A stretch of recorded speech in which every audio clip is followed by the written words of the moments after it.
Father Peter, come on up.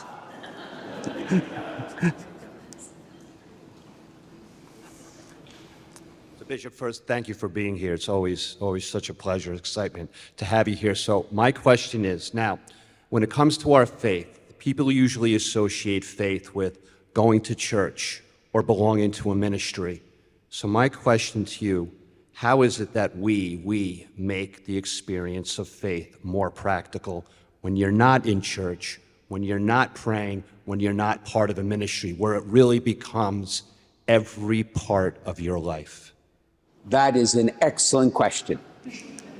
The next question, please. Father Peter, that is the question of our time, isn't it? And I think what's growing in my mind, my conviction, is that if you have someone who is not active in the faith and is not really attending to their faith, we as a community, as a church, our best opportunity to engage that person is when the person experiences real need or crisis or, God forbid, suffering, right? Because many times people become comfortable in their life. So if you could kind of live as if God is not really a part of your life, you could do that for a while. But then when something happens and they need help or they begin to ask questions they never asked, that's our opportunity. So that's why Pope Francis, when he spoke about mercy and walking with people, there was great wisdom there.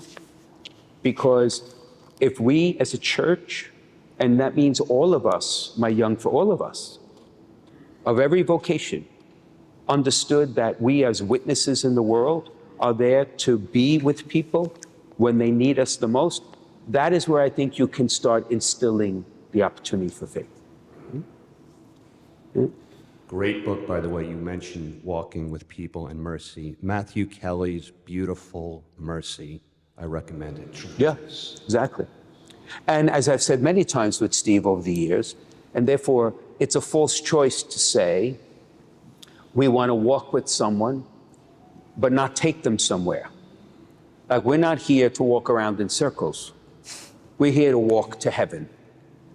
And therefore we gather with people, particularly those, like I'm thinking someone who faces an illness in their life, someone who loses someone they love. Those are profoundly powerful, painful moments. But the Lord is there. That's why he suffered. Our God knows what it's like to be alone and to suffer. But we're going to lead them to glory, to the empty tomb. So I think, and you and I, and all the brother priests here, we have to think through ways we can do that. Right? Thank God that wasn't a hard question. Thank God. So you can stay now here. You can stay. Please.